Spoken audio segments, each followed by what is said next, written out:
Hey, what's up, Super Dads?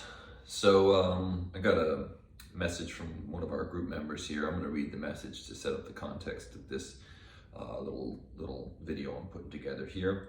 Here's what it says.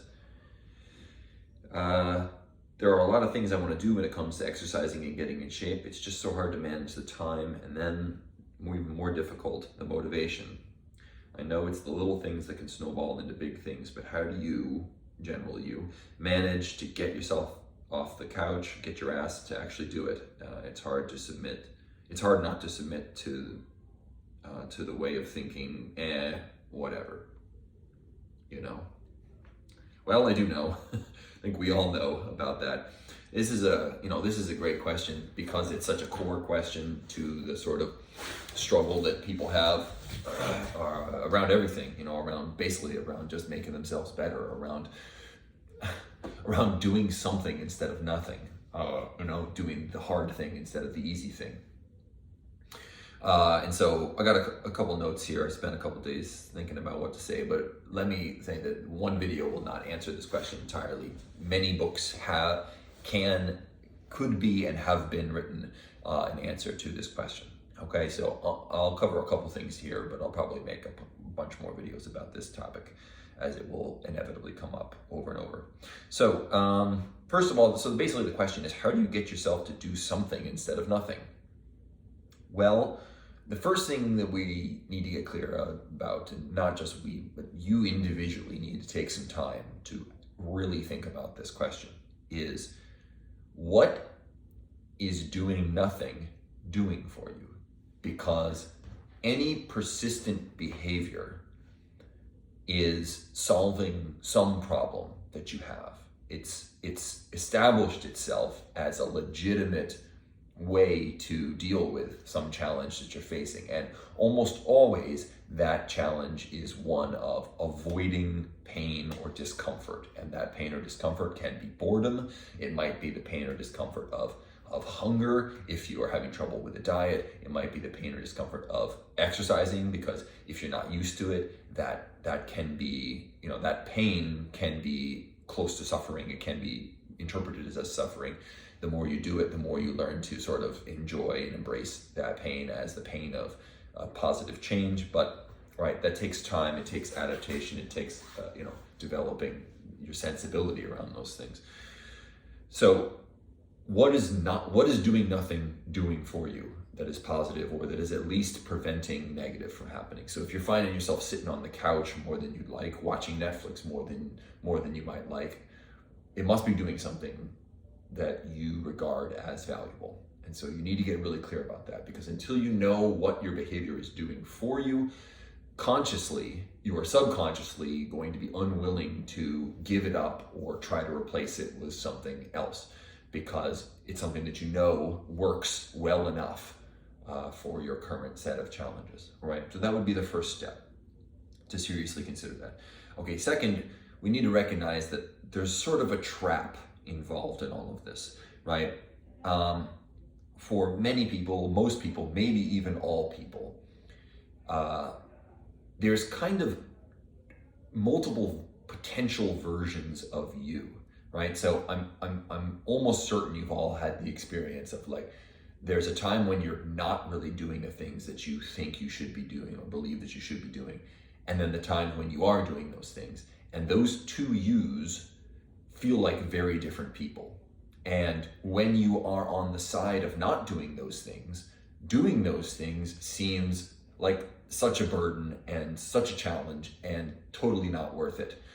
And when you are doing those things, not doing them seems like something you couldn't even fathom, right? So when you're eating healthy, when you're getting enough sleep, when you're exercising well, when you're spending time with your loved ones, when you're spending time outdoors, you're doing all those things right, that version of you can't imagine sitting on the couch, eating 2 pizzas followed by dessert, binge watching an entire show, something like that, right? It just seems outside of the realm of possibility, or even the realm of consideration, okay?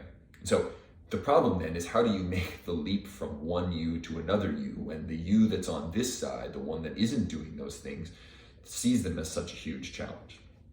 Well, the person who wrote this comment I mean, it even acknowledges what needs to be done. And you can't make the leap in one giant go. It's too much change. It needs to happen one little step at a time. Over time, your goal is, instead of developing like the habit of exercise, for example, it's more productive in many cases to focus on developing the identity for yourself of someone who exercises. I am an exerciser, right? That's what you want to think without any irony about yourself, right? That needs to be one of those things when you think, well, who am I?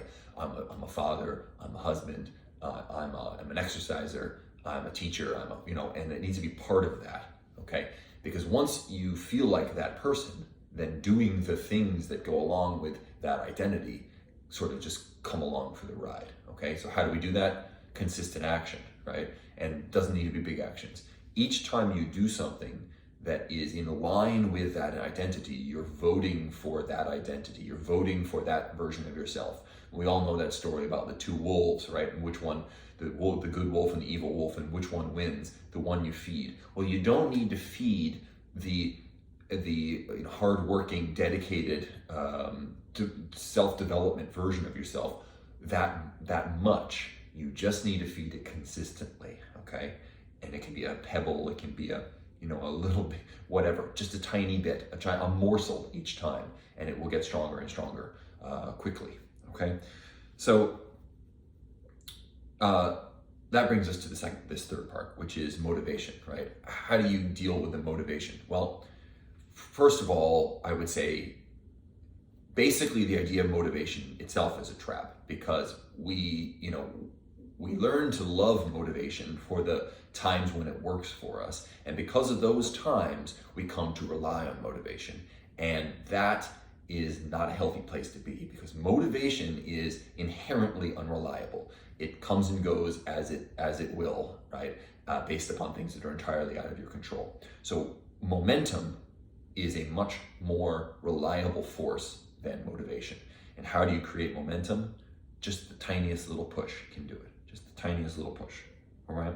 So by doing one tiny thing a day, you craft that identity, you sort of build the momentum, and momentum requires a countervailing force to slow it down, right? If you don't actually act on that momentum, it will continue to build and grow of its own accord, right? You don't need to keep pushing it.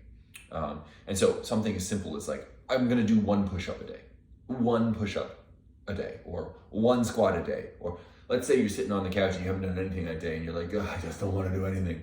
Well, how about this? Can you lift a finger, okay? Lift a finger, literally just lift a finger. And how about do this? Squeeze your hand once, just once, okay? To sort of do a little bit of an isometric squeeze with your hand, right? Something like that. Or okay, I just squeezed my chest for, 2 seconds. Can you do that? If you can, it's a victory. It's a vote for the you that does things rather than not doing things, all right? Now, at the bottom, at the base of all of this is a deeper, more philosophical choice. And I don't want to get too deep into the weeds on this, but I guarantee that this is at the bottom of a lot of people's issues with motivation.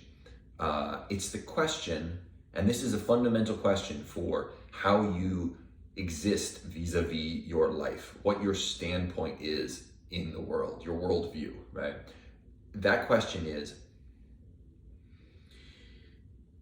do the things that you do matter or not matter?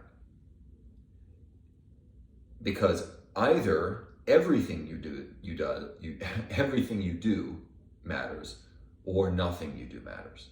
It kind of has to be one or the other. It's kind of a binary choice.